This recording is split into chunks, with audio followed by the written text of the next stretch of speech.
Sagittarius, tignan natin kung ano yung mensahe for you. Keep in mind na ito ay general reading lamang, so hindi lahat ay makaka-resonate, kaya pakilawakan po ang isipan. At kung hindi nga po kayo naka-resonate, try nyong panoorin yung inyong other signs, Moon, Rising, and Venus. Huwag lang po kayong mag-focus lagi sa inyong sun sign. This is for you, Sagittarius. Tignan natin ano yung mensahe pa for you. Ano yung mensahe for you? We have love. We have decision. We have heartstrings. Okay. Meron dito, pwedeng may magkakabalikan.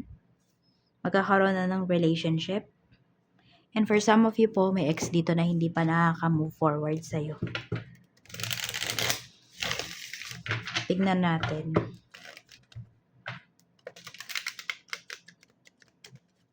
Daming energy. Ako napipick up eh.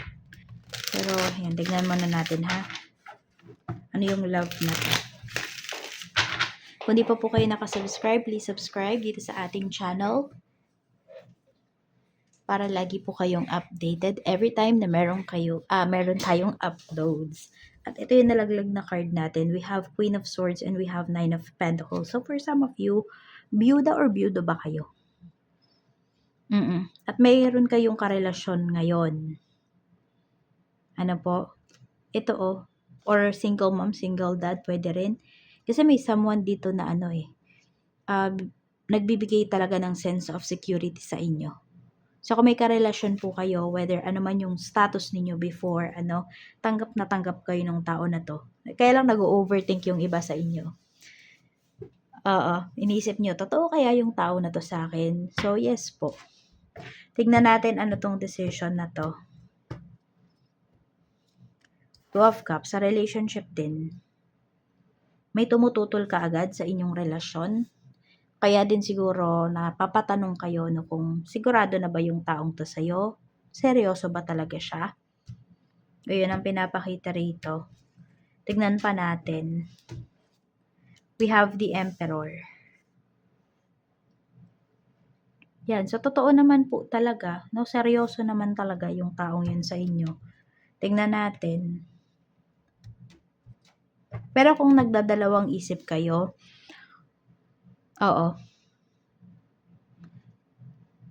mukhang nagmamadali kasi yung taong to, nakadeal mo. Ayun lang yung red flag sa kanya. So, pag-isipan mo pa rin ha. Kasi ikaw naman yung mas nakakaramdam dyan sa taong kadeal mo. Ang lumalabas kasi dito na energy is we have Aries. Ayan. And we have Gemini. Yun yung malakas na energy. So, pwedeng yun yung mga ka-deal ninyo. Ganyan yung zodiac sign. Yun lang. Pwedeng sila yung nagmamadali. Medyo red flag yun ha. Kaya pag-isipan mo pa rin. Tignan natin. King of Pentacles. Mukhang may mai-involve pa sa'yo dito na ibang tao. Okay? Or someone nga po. No? Ex ito. Meron ding lumalabas dito. Ex energy. Hindi pa talaga nakaka-move forward yung tao na yon. So, pwedeng ito ba ay nanay or tatay po ng anak ninyo. Tignan natin. And, kung ito gusto niyang bumalik sa life mo, yung tao na to, pwedeng gamitin niya yung anak. Yung anak nyo. Ganon. Tignan natin pagdating sa emotions mo ngayon. We have Death card. So, marami naman po sa inyo kung ito ay ex ninyo, naka-move forward na kayo. And meron din dito kung biyudo or biyuda nga po kayo, gusto nyo na din talagang magsimula ng bagong life. Kasi di rin naman kayo papasok dito kung hindi pa kayo nakaka-move forward. Tignan natin. This is your emotions. So, more on feeling refresh. Ano ba? Magaan. Magaan naman yung inyong emosyon ngayon. Tignan natin yung ayan, iniisip mo. We have Two of Wands. So, may mga kinoconsider lang talaga kayo rito. Kaya kayo naguguluhan. Tsaka gusto mo muna kasi din, gusto mo smooth lahat eh. Gusto mo planuhin ito. Sagittarius. Kaya din siguro nagtatagal yung mga decisions mo kasi nga pinag-iisipan mo siyang mabuti. Okay naman 'to, 'no? Ibig sabihin nandiyan yung presence of mind mo. Kaya hindi naman 'to totally nag-o-overthink. Pero siguro tinitignan mo yung pros and cons ng mga decisions na gagawin mo sa life mo ngayon. Spiritual health mo, we have temperance. Okay din yung spiritual health mo, ayan. Balance naman. May healing nga dito na paparating or puwede nga healed na talaga kayo, oh. Yan, kaya nga ready na kayo for a new beginning. Tignan natin ang 3 blessings na paparating sa'yo. We have 9 of Wands. There's someone po talaga na ipaglalaban ka. Oo, hindi ka titigilan nung tao na 'to. Ilalaban niya yung relationship ninyo. Ayan. Matapang. Ace of Swords. Paninindigan niya talaga yung mga sinasabi niya. Okay? So, pwedeng ito, sabihin natin, hindi to about relationship pero merong tao dito na may sinabi sa'yo. Tapos ngayon, medyo pinagdududahan mo yung sinabi ng tao na yon, pero paninindigan niya yung sinabi niya kasi alam niya na yun yung totoo.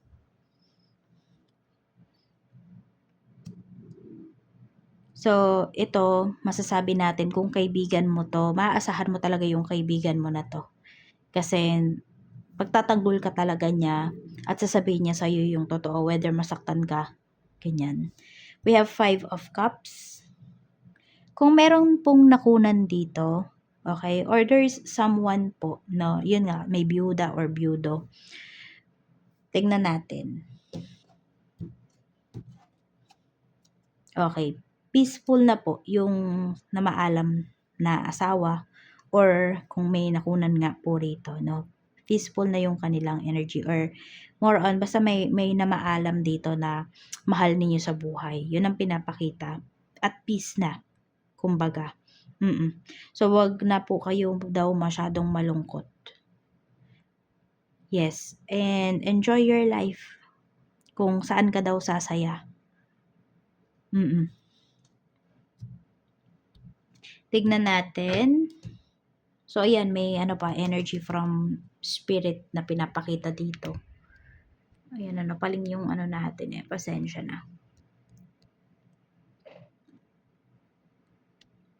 Ay, naku, ayaw umayos. Okay na ba yan? Sige, okay na yan. We have the star. May healing. Okay, so yung iba nga talaga, naka-move forward na, makaka-move forward na. We have 7 of Wands. Yung dating hindi mo kinakausap, or yung dating hindi ka kinakausap, ayan, umiiwas sa'yo. Yung tao na to, marirealize niya yung pagkakamali niya, marirealize niya yung lahat ng ginawa niya sa'yo. So, pwedeng ito ay ex mo nga talaga. Oo. May ex energy talaga na lumalabas dito sa Sagittarius. So, pwedeng nanghihinayang yung tao na yun. Hindi ko alam kung matutuwa ka ba dahil nanghihinayang siya or what. Tignan natin. Hindi ko alam kung ba't blessings yan, no? So, kasi nga, pwedeng meron dito. Gusto nyo pa talagang maayos kayo or maayos yung family ninyo. Kaya, pwedeng blessing yan para sa inyo, di ba? Energy ng taong makakasalumuha mo yung pinakamalakas. We have 3 of Pentacles, napakasipag, madaling kausap. Ayan. So, madaling makagets. Yung hindi sasakit yung ulo, makakapaliwanag dun sa tao na yon. We have naman the moon pagdating sa trabaho. So, meron kayong kailangang tapusin dito. Mukhang minamadali siya. At nakaka-stress po ito. Stress na yung iba sa inyo dahil sa trabaho na to. And hindi lang naman ikaw, no? Parang lahat kayo dyan sa office, lahat kayo dyan sa work, nai-stress dahil sa work na ito. Dahil sa project na to. Wag lang magsisihan. Lalong tatagal yung trabaho. Tignan natin pagdating naman sa sa negosyo. Okay? So, we have King of Swords. Meron tayong 7 of Pentacles. Medyo stress ang iba sa inyo dahil sa, mabagal ba? Feeling mo ba hindi ka makakakota? We have 4 of Swords. Tiyaga lang talaga. O medyo hindi maganda ngayon yung yung sales. Tignan natin yung mga clients mo today. 6 of Wands. So, meron dito parang mayabang lang kasi. Pwedeng tatanong lang, magtatanong lang, ganun. Yung ang dami pang tinatanong tapos di naman pala bibili, ganyan. Parang nagpapasikat. Ay, mag-ingat kayo sa ganyan kasi masasayang yung oras nyo. Pero syempre, kailangan mo pa ding, 'di ba? Kailangan pa din good customer service, ganyan. Pero tignan natin yung mga yung staff mo naman. We have 3 of Wands. May staff ka dito parang uwing-uwi siya lagi, ganyan. Parang working hours pa, operating hours pa, pero yung isipan niya nasa bahay na. Kaya din siguro bumabagal yung ano mo dito, yung progress ng sales mo, no? Kasi pwedeng pag may nakausap siya na client, nagmamadali siya. Baka mamaya may nante-test lang dito. Itong client na to, pwedeng bibili to ha. Pwede rin naman. Kaya lang, pwedeng tinetest niya kung ano ba, may inis ba sa kanya. Kasi pwedeng marami talaga siyang tanong. Ganyan. So, kailangan magtiyaga po. Pero, syempre, tignan nyo rin kung yung tao ba ay nagsasayang lang talaga, sinasayang lang talaga yung oras nyo. Mafe-feel mo naman yan. Sa kaperahan, we have Page of Swords. So, kailangan nyo pa talaga dito, no? Some of you need yung magdagdag Sagittarius ng other source of income. Ayan, mabagal nga. Medyo mabagal yung pasok ng pera sa inyo rito. Parang puro palabas yung pera. Kaya kung may naisip kayo ng mga ideas, puhunanan po ninyo. Oo. At ayan, tingnan natin. Ayan, may celebration. May ikasasaya ka rito. May isa-celebrate ka. May magandang opportunity para sa'yo. Kung ano man tong naiisip mo na pwede mong pagkakitaan, go for it. Sa love life, we have the Lovers. So, marami po ang ka-deal ninyo is soulmate or twin flame ninyo. We have the High Priestess. Yun lang, maraming tinatago sa'yo yung person mo. Yun yung pinapakita rito. Di pa siya nagpapaka-vulnerable talaga sa'yo. Parang inaaral niya rin talaga yung relasyon nyo. Ganyan. Pero ma-effort yung taong to. We have the Fool. Knight of Swords. May pagmamadali lang talaga akong nakikita rito. Nagmamadali talaga siya.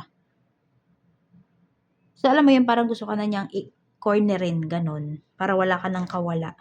Para kung ano man yung marinig mo, ano man yung makita mo, parang wala ka nang choice, ganun. May red flag din talaga rito, ha.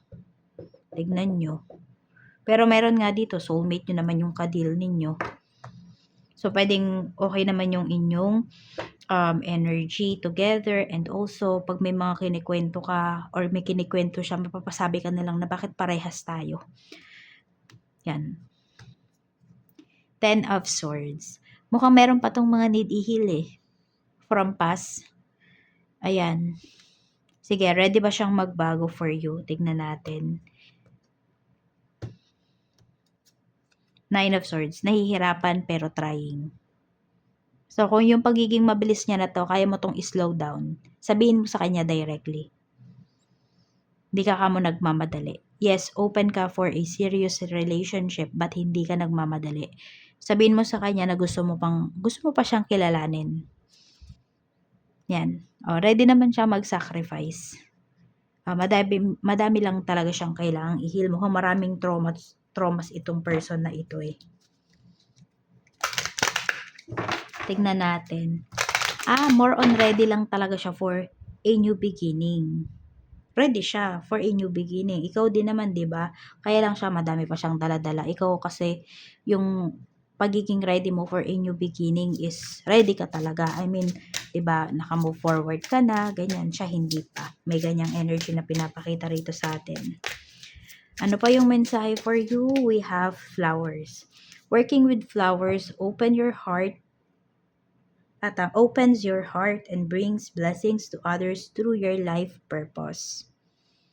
Yan, pwedeng makareceive kayo ng flowers or ano ba? kapag nakakakita kayo ng flower, sobrang gumagaan yung pakiramdam nyo. Some of you kasi pwedeng florist kayo nung past life. Or basta, hindi lang sa flowers, even pa pwede po na meron kayong, alam mo yun, may mga plantito, plantita ba rito. Basta nakakapagpagaan yan sa energy po ninyo, sa feelings ninyo. May kinalaman talaga yan sa past life ninyo. Pwede nga po kasi yan yung trabaho ninyo before. Yan. Na ngayon din pwede ninyong mapagkakitaan. Baka meron nga dito is magaling kayong mag-flower arrangement, ganyan. So, yan lang po yung mensahe para sa'yo, Sagittarius. Maraming salamat. Ingat ka and more blessings to come.